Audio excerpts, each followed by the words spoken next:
Allah laknat orang-orang Yahudi dan Nasara.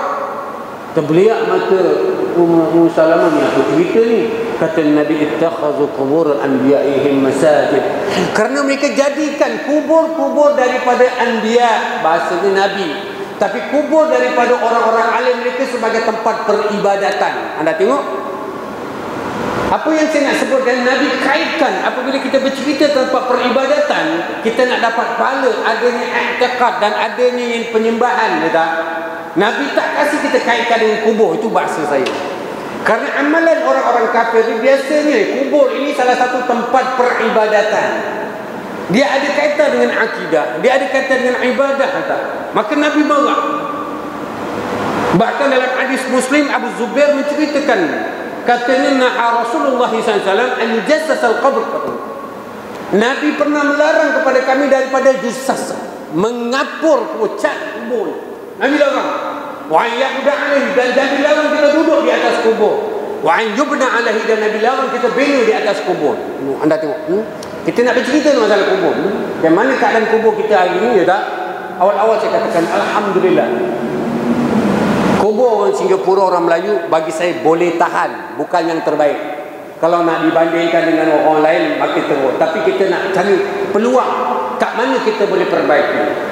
Hadis yang pertama kita bincang, nak beritahu kepada kita tentang bagaimana Nabi larang keras daripada kita mengkapur kubur. Kasih cantik pun tak boleh. Apatah lagi wa ayyubda alaihi, kita duduk di atasnya. Wa ayyubna alaihi, dan kita bina di atasnya. Ini kita cerita. Dalam hadis yang lain, Sahih Ibn Hibban, kata Nabi, la rufi'a qabrakum fawqa shibrin, kata Nabi. Sekali-kali jangan kamu tinggikan, rufi'a, jangan kamu tinggikan kubur-kubur kamu lebih daripada sejengkal. Yang kata Nabi, sepatutnya kamu ratakan dia. Nah, sekarang kita tanya diri kita, bagaimana kubur-kubur di Pusara Abadi? Kalau cerita kubur di Bidadari, kubur Kasim, itu lama. Mungkin orang belum dapat hadis, orang tak tahu, kita tak mau cerita.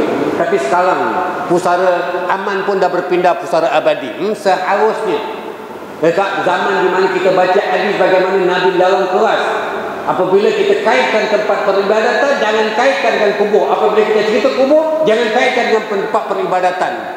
Apabila kubur tadi dibangun, dia jadi satu masalah. Dalam hadis Muslim kata Nabi, la tusallu ilal kubur wa la tajlisu 'alaiha. Kata Nabi, jangan kamu solat menghadap kubur dan jangan kamu duduk di atasnya. La tusallu ilal kubur, jangan kamu solat menghadap kubur. Saya rasa ramai kita yang belajar fikih. Kita belajar fikih ni ada syarat-syarat sah solat tadi. Kita tahu. Di antara syarat-syarat surut dipanggil. Syarat-syarat sah solat tadi adalah taharah. Taharah ni bersuci. Orang yang nak solat mestilah bersih pada hadas besar, hadas kecil. Yang kedua, mestilah bersih daripada segala najis yang dilarang, sama ada pada badan, pakaian dan tempat solat. Itu najis zat. Tapi ulama tetap mengatakan najis yang berbentuk i'tiqad juga dilarang, betul tak? Dia solat bersih, jubah bukan main lagi, sarban semua, tak ada najis, tapi depannya kubur. I'tiqad, najis yang berbentuk akidah, yang boleh merosakkan di solat tadi menghadap kubur, tak? Menghadap patung-patung berhala, tak sah solat. Ini hadis Muslim, la tusallu ilal kubur. Kata Nabi, jangan kamu solat menghadap kubur. Sepakat ulama, kalau kubur kat sini, tak? Dia solat, kubur siapa pun, bukan kubur wali, kubur anak dia sekalipun, depan exactly dia solat, tak sah. Anda belajar bab sutra, sutra ni tabir. Apabila kita solat di tempat yang lapang tadi, takut orang jalan di sutra, jalan di depan kiblat kita, disuruh kita meletakkan sutra. Nabi tidak solat di tempat yang lapang menghadap batu ataupun menghadap pokok. Nabi tak solat. Pasal dia fitnah. Nanti takut orang anggap kita solat sembah pokok atau sembah batu, betul tak? Dan Nabi kalau nak jadikan sutra, Nabi letakkan kiri dan kanan. Kalau yang terdepan, kalau kita letak barang, bukan benda tu tegak. Kenapa? Kerana takut fitnah orang solat menyembah sesuatu yang dianggap sebagai ini i'tiqad. Ini kita sebutkan. Sebab itulah bila kita tahu, kita sebutkan kita tidak menyembah Kaabah. Apabila kita solat, kita tidak menyembah Kaabah. Falyabudu rabb hadzal bait. Hendaklah kamu sembah Tuhan rumah ini, bukan Kaabah. Kaabah sebagai kesatuan ummah. So hadis Muslim yang saya bacakan tadi kata Nabi, la tusallu ilal kubur. Jangan kamu solat menghadap kubur. Kerana apabila beribadah, jangan kaitkan dengan kubur. Dan kalau kubur, jangan kaitkan dengan ibadah. Ini yang kita nak sebutkan. Perkataan yang disebutkan di sini, biasanya kalau Nabi larang tu ada sebab-sebab. Beliau katakan wala tajlisu 'alaiha, jangan kamu duduk di atas kubur. Ibn Qayyim Al-Jauziyah dalam kitab Zadul Ma'ad, beberapa ulama menceritakan yang Nabi larang kita duduk atas kubur. Biasanya orang duduk atas kubur ni dua. Satu, sama ada dia ini duduk atas kubur untuk bertawasul. Tawasul, minta berkat. Biasanya macam ni. Nombor dua, mungkin dia baca-baca sesuatu, beribadat atas kubur, baca-baca Quran dan sebagainya. Yang ketiga, mungkin dia semua orang dah mati tadi lah. Ini kes orang berangan nak jadi panglima, hang tua ke, hang jebat ke, hang lekiu, dah pergi pulau besar, ramai dia duduk kat atas kubur, cheer dengan uniform macam ya. Orang ambil keris macam-macam. Dia suruh orang dah mati tadi, dia bersilat dan sebagainya. Dia boleh menimbulkan kesyirikan. So Nabi sebut la tusallu ilal kubur wala tajlisu 'alaiha. Sebagai mukadimah, saya nak sebutkan, kita bincang masalah kubur dulu. Kenapa Nabi larang orang-orang yang baru masuk Islam tadi daripada menziarah kubur? Kerana kubur ni dia boleh merosakkan akidah kita bila kita tak kena pada tempatnya. Alhamdulillah di Singapura, saya kata-kata ni sangat-sangat bagus. Kalau kita nak bandingkan orang Islam di lain tempat, masih banyak bagus. Mari di situ. Kita korban di Singapura, cantik dan molek, cara yang sangat sempurna. Tapi di Indonesia, sebelum sembelih di make upkan dulu. Dia pakaikan rincu, dia pakaikan maskara dulu. Bukan saja di Indonesia, di Arab, di Morocco, macam gitu ya tak? So kita jauh lebih baik. Dan kalau anda pergi, saya jalan hampir kebanyakan negara Arab, saya hampir kebanyakan saya pergi. Saya tengok kubur-kubur orang Arab dahsyat, sangat. Kecuali di Mekah dan Madinah saja. Kubur Singapura masih bagus. So anda don't jump to conclusion. Saya bukan nak pergi hampur awak semua, tak. Saya nak puji. Cuma kita cari tempat di mana kita boleh perbaiki. Di Malaysia, saya tengok sendiri. Apabila ada kebumian jenazah, selepas kebumikan, mereka talqin, habis talqin, bentang tikar. Mungkin ramai orang Malaysia tahu tu. Bentang tikar, mereka duduk, mereka tahlil, berkejap-kejap kat situ. Ini yang kata Nabi, la tusallu ilal kubur wa la tajlisu 'alaiha. Jangan kamu duduk di atasnya. Tak? Apa yang kita bikin dia tak?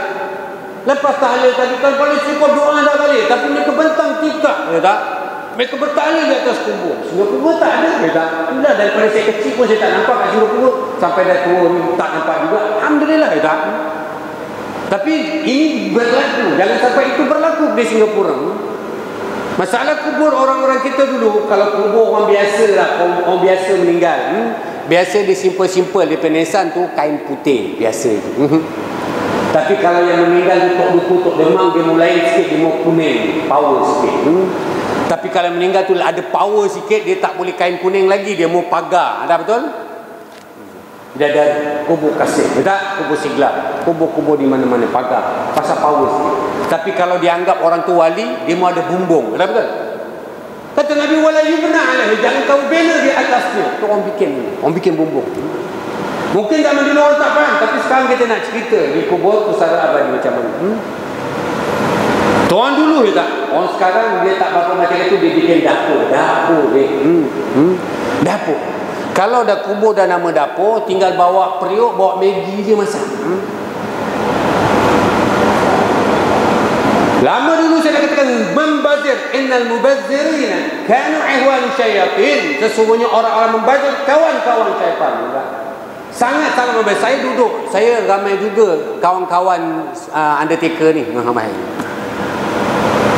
Kita duduk, kita sembang, kita kadang-kadang tanya, agak-agak purata satu hari berapa orang meninggal. Kita ustaz kadang-kadang tak ada, tapi kadang-kadang satu, tapi kadang-kadang 10, kadang-kadang 12. Biasa. So saya cakap average boleh kita katakan 4. Dia cakap cantik ustaz. Average 4. Kita pun siapkan lubang, biasanya itu macam lah lebih kurang. 4 ni kita standby. Kalau tak jadi kita tutup 1. Tak jadi kita tutup 2. Tapi kadang-kadang 4 ni bila dia telefon lebih, kita kena overtime sikit. So 4 average. Saya tanya tentang orang-orang bikin dapur, mungkin anda pun ada pengalaman, ya tak? Berapa agak-agak dia cakap ustaz ada yang 10,000, 15,000 pun ada ustaz. Tapi ada yang 1,000 lebih. Kita ambil yang paling sikit 2,000. Clear? Satu hari 4 orang meninggal, average.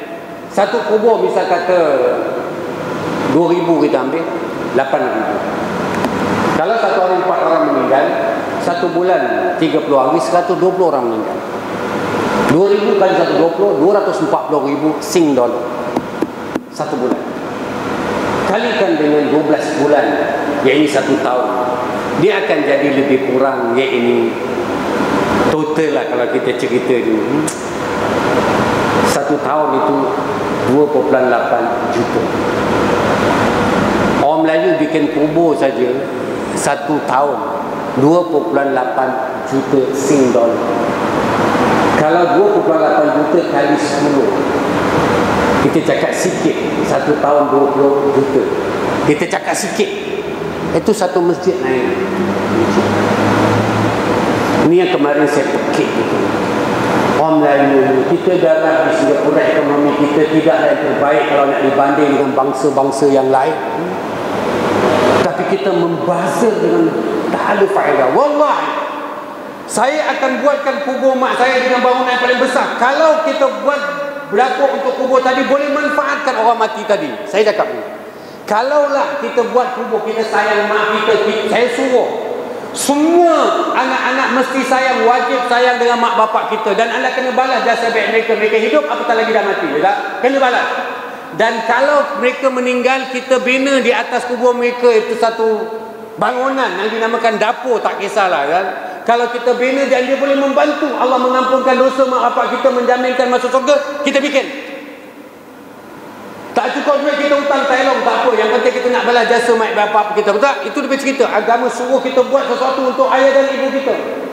Tapi apakah matematik yang memberitahu kepada kita kalau kita bikin dapur tadi, mak bapak kita akan masuk surga? Apa dia matematik? Dalil dia apa? Tak ada. Tapi inilah yang dilakukan oleh orang Melayu kita, yang 1 tahun at least 2 juta. Mak 20 juta orang Melayu buang duit untuk yang ini disebutkan dapur tadi. Kita kena berhenti. Hari ini berhenti. Pertama, bukan saja dia membazir, kedua dia tidak memanfaatkan orang dah mati. Yang ketiga, dia ada kaitan dengan larangan-larangan Nabi sallallahu alaihi wasallam, sehingga kan apabila Ummu Salamah cerita dengan Nabi Rasulullah, gereja-gereja orang Nasrani cantik-cantik lah dekat Habasyah, kata Nabi, la'anallahu yahud wa nasara, Allah laknat mereka. Pasal bila cerita tentang kubur ni, mereka kaitkan dengan orang-orang alim dan mereka jadikan kubur tadi tempat peribadatan. Macam tadi saya katakan, kalau kubur orang biasa, putih aja. Power sikit, kuning. Lebih sikit, pagar. Pasal power lagi, bumbung. Dia bina. Dan sekarang dia tak letak pagar, tak bumbung, dia bikin di atas. Kata Nabi, wala yubna alaih, jangan kamu bina di atas ni. So kita nak kena belajar.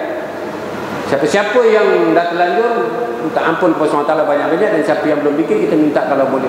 Dan kalau ada mak bapak kita meninggal, adik-beradik kumpul, dia tak sebelum difaraidkan, apakah jasa baik kita nak bagikan harta ni, dia tak? Tolong, kalau adik-beradik bergaduh, nak bagi 3,000 pergi dapur ke 4,000 pergi dapur, dia tak? Kita cakap 4,000 ke 5,000 tu pergi sedekah masjid, sedekah madrasah, dia tak? Sedekah rumah anak yatim. Kita ramai adik-beradik, kita doa mudah-mudahan Allah SWT ampunkan dosa mak bapak kita. Itu lebih cantik dan mulia. Ini yang saya sarankan. So kita sebut di sini, tak? Benda yang kadang-kadang kita cerita pasal kubur, orang tak belajar jadi kacau. Dulu-dulu biasa ni kalau mak bapak meninggal hari Jumaat, kita mesti pergi kubur. Tak pergi kubur kira macam si tanggang lah, kira marah besar. Hari Jumaat ni hari yang kita kena pergi kubur. Lepas tu bawa bunga, bawa air, siram-siram, tukar bunga baru, baca Yasin. Ini amalan kita. Ingat kubur ni biasa kita ingat tentang ibadat, benda sesuatu. Dulu kita masih tengok apabila orang dah kuburkan jenazah, dia taruh payung. Payung kan? Sekarang dia tak taruh payung, dia taruh kipas yang pusing-pusing tu. Mana? Yang warna-warna. Dia celana dia, celana. Dia macam orang Tionghoa, macam itu. Macam orang kafir. Tak lama kalau kita tak pekik, dia akan taruh spek Ray-Ban, sunglass. Dia tahu kat situ. Dia akan taruh sunglass. Dia akan jadi macam gitu, ya tak? Atau mungkin dia taruh ekon yang dah pecah ke atas. Anda faham? Kemarin saya tunjukkan saya punya handphone jemaah kita WhatsApp saya, dan saya pergi ke kubur. Lepas tu saya tengok beg kubur Mother's Day itu ada satu belon yang besar, Happy Mother's Day, sampai macam itu sekali. So ni benda-benda yang celaru yang kita nak kena pelajari. Yang lebih teruk, kalau dia pergi ke kubur orang-orang lain, bukan saudara pun, kita disunahkan untuk menziarah kubur, makbarah, perkuburan. Kalau kita rasa pergi, kita jalan, kita beri salam, kita doakan, ingat tentang mati. Kalau kita terasa kita tengok mak kita, bapak kita, adik-beradik kita sedang mari, kita pergi tak? Kalau kita rasa ada kubur orang alim kita nak pergi, kita disunahkan menziarah. Tapi orang Melayu ni bila dia pergi kubur orang alim, dia tak, walaupun bukan saudaranya, biasa dia sebut, dia akan tawasul. Tawasul berarti apa? Dia minta keberkatan. Tok Syekh, dia tak, saya ni sakit tak baik-baik, mudah-mudahan dengan keberkatan Tok Syekh ni, dia minta keberkatan. Yang ini Nabi Abu Uras kemarin saya pernah cerita. Ketika zaman Khalifah Umar bin Khattab berlaku di kemarau, Umar kumpulkan semua sahabat-sahabat Nabi, Umar bikin mimbar, Nabi Umar berkhutbah. Lepas khutbah, Nabi Umar berdoa, menghadap kiblat, menghadap jemaah, angkat tangan tinggi-tinggi, solat istisqa. Di antara yang menjadi jamaah solat tadi adalah yakni Al-Abbas bin Abdul Muttalib, pakcik Nabi sallallahu alaihi wasallam. Umar turun, Umar pegang tangan Abbas, Umar tarik pergi ke depan. Umar cakap, ya Allah, dahulu waktu Nabi hidup kami pernah dilanda yakni kemarau. Ketika itu natawassul, kami bertawassul dengan Nabi Muhammad SAW. Kami minta Nabi untuk mendoakan. Akan tetapi sekarang Nabi kita telah wafat, ya Allah, hari ini kami bertawassul dengan Al-Abbas bin Abdul Muttalib, am Rasulullah, pakcik Nabi sallallahu alaihi wasallam. Ulama fiqh ambil hadis ini, mereka mengatakan tawassul hanya dibenarkan kepada orang yang hidup sahaja. Orang yang mati tak boleh. Kalau boleh bertawassul kepada orang yang mati, lebih utama bertawassul kepada Nabi sallallahu alaihi wasallam. Kalau boleh tawassul kepada orang mati, kan Umar cakap, ya Allah, dulu Nabi ada, Nabi doa, sekarang Nabi tak ada, kami doa, kami minta Nabi untuk keberkatan. Berat. Umar tak buat kerja itu. Umar panggil pakcik Nabi sallallahu alaihi wasallam. Tapi kita ni kalau pergi kubur orang alim, patutnya kita kena ambil contoh. Kenapa dia boleh jadi alim? Kenapa dia boleh jadi baik? Kita minta keberkatan. So ini dilarang. Orang kafir macam gitulah. Orang kafir bukan minta berkat aja, dia minta nombor. Dia pergi kubur dia minta nombor sampai pada tahap itu. Kalau tadi dia berdoa terkabul, misal kata kebetulan terkabul, dia akan bayar nazar, betul tak? Dia pergi kubur tadi, dia akan bayar nazar. Dia cantikkan kubur tadi ke, tak? Kalau ada orang jaga tu bawa kambing, tak? Anda tahu makam Habib Nur, saya tinggal Tanjung Pagar, PSA Quarters, Kuli Line. Kecil-kecil saya main layang-layang sampai ke sana, Trafalgar Street. Kita tahu, kita tengok. Orang mama datang bawa kambing, orang Cina datang bawa kambing. Macam itulah, bayar nazar. Orang Melayu biasa dia bawa pisang aja. Orang Melayu, pisang. Pisang. Kalau Habib Nur boleh bangun di kerajaan punya, aku beruk apa? So, mereka datangi kubur dengan akidah, dengan i'tiqad bahawa minta keberkatan. Padahal itu dilarang oleh agama dan ini amalan orang-orang kafir.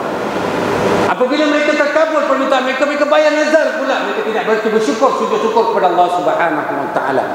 So kubur ni dia boleh rosakkan akidah kita, dia boleh membuat satu perkara yang sampai kepada syirik, betul? So bicara tentang kubur, bicara tentang mati ni, untuk orang perempuan supaya dengar.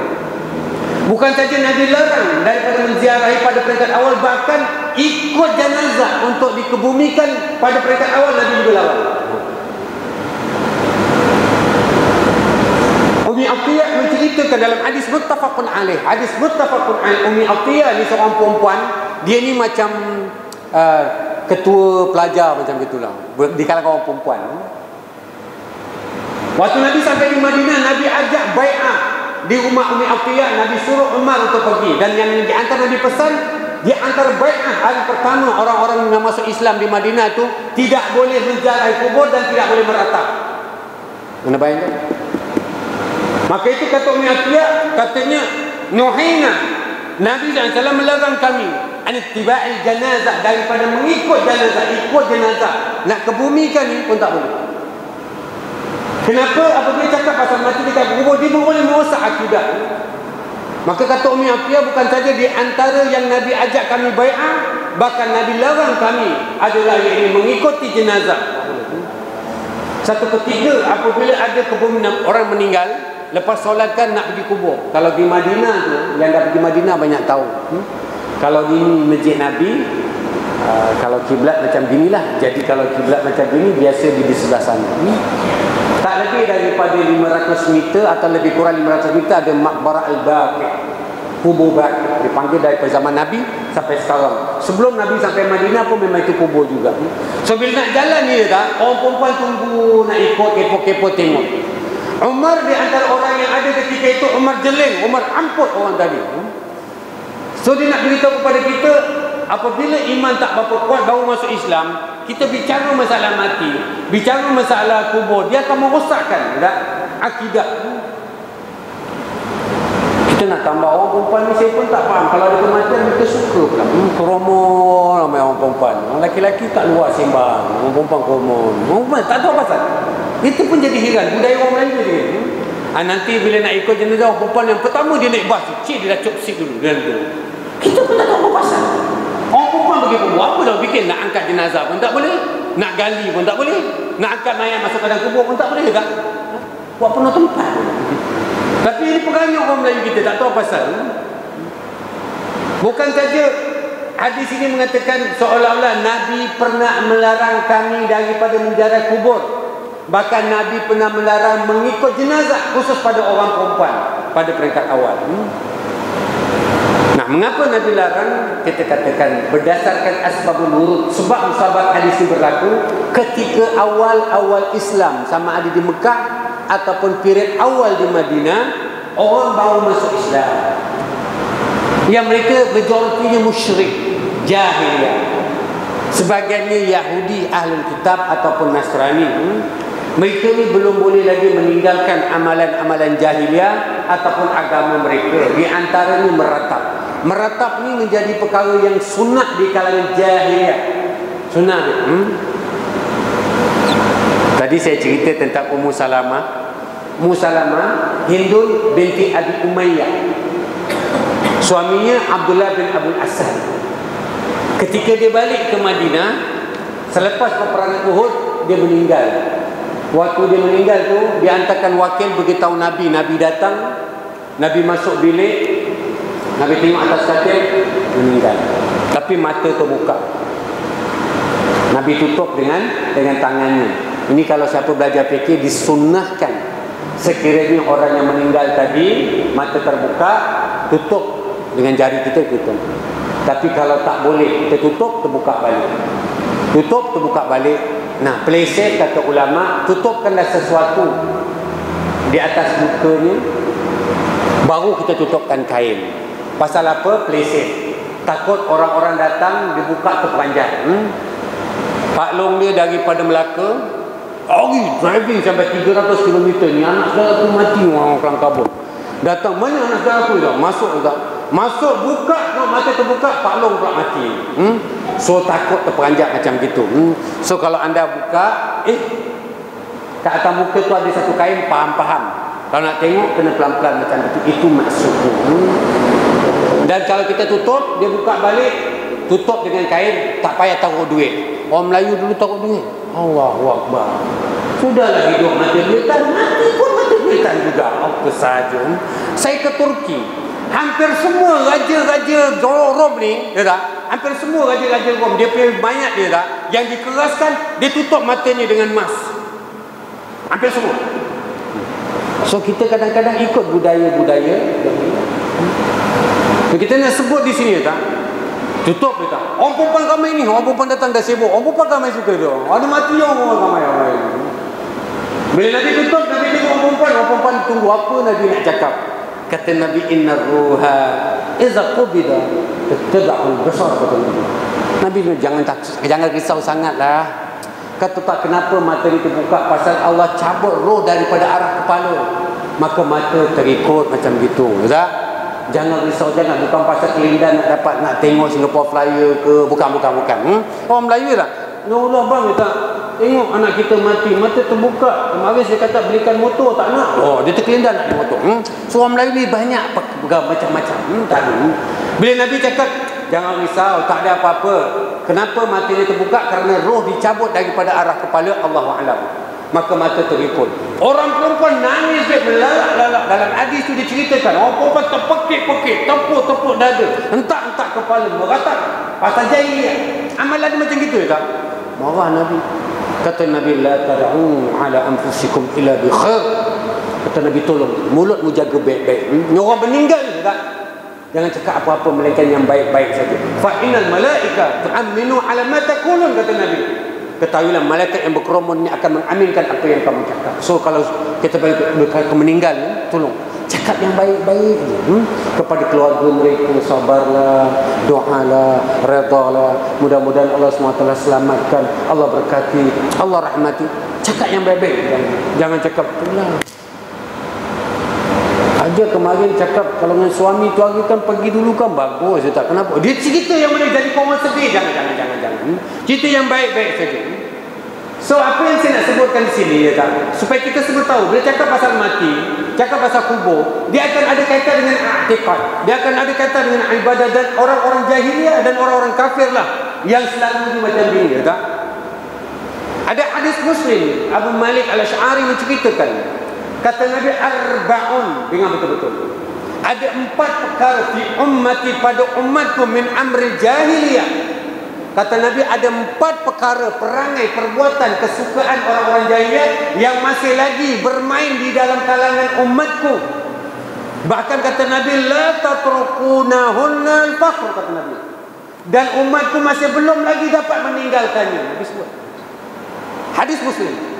Kata Nabi, ada 4 perkara yang dilakukan oleh orang jahiliyah yang masih lagi diamalkan oleh umat-umatku yang mereka susah nak tinggalkan. Di antaranya kata Nabi, an-nayahat. Dalam bahasa kita disebutkan meratap. Meratap maknanya menangis, melolong-lolong, terpekik-pekik, tepuk dada, hempas kepala, koyak baju, macam itu lebih kurang. Dan ini berlaku apabila kita sebut jahiliyah, dia merujuk kepada orang-orang kafir. Orang Hindu ni ya tak? Sekarang saya tak tahulah, tapi dulu saya tinggal di kuartus tu, lalu tengok pasal orang India banyak. Bila meninggal ya tak, dihempas kelapa beb. Dan kalau suami meninggal, isteri ni heret beb, merangkak sampai koyak-koyak baju, nangis, hempas-hempas kepala macam itu. Meratap ini menjadi pahala kepada orang-orang kafir. Bagi mereka itulah yang paling bagus. Orang Cina pun sama. Sekarang saya tak tahu lah, dulu kita kecil-kecil nampak budak-budak Melayu yang nakal, waktu saya kecil-kecil abang-abang. Bila ada orang mati, bila nak tanam kan, dia tak ada lori yang itu, kan ada tali kan. Dia tu tarik tali kan. Lupalah 20 ketul. Lagi action nangis. So nangis ni bagi mereka tu mesti tak? Dan dia lupa. Dan saya masih ingat, sekarang alhamdulillah tak berlaku. Ini ustaz-ustaz dulu perang ni. Dulu kita orang Melayu bila dah jenazah letak keluar, dah baca-baca, dah nak angkat, ya tak? Sebelum kita baca selawat kan, ya tak? Nanti kalau ada anak-anak suruh round bawa keranda. Jalan tak? Ada betul? Nampak? Yang lama-lama ni ada pengalaman. Jalan. Upacara sebeginilah yang kata Nabi, yang susah nak ditinggalkan oleh umatku. Dan ini adalah perbuatan orang-orang jahiliyah. Ada istiadat mereka yang dilarang oleh agama, yang kata Nabi, man tashabbaha biqaumin fahuwa minhum. Siapa yang menyerupai satu kaum, ikut-ikut perangai orang kaum, maka mereka dikira kaum tersebut. Jadi kalau kita lihat kenapa Nabi larang menziarahi kubur ketika itu, jawabnya satu saja. Kerana ketika itu umat Islam masih bau dengan Islam, dan mereka masih belum boleh meninggalkan amalan-amalan jahiliyah. Di antaranya kalau ada kematian, mereka akan meratap. Dan kalau mereka pergi kubur, mereka ada satu ingatan yang kawat-kawat. Nak baca-baca lah, nak beramal lah, nak minta tawasul lah, nak minta berkat lah, atau nak bayar nazar, macam-macam. Sebab itulah tadi kata Nabi, arba'un, 4 perkara fi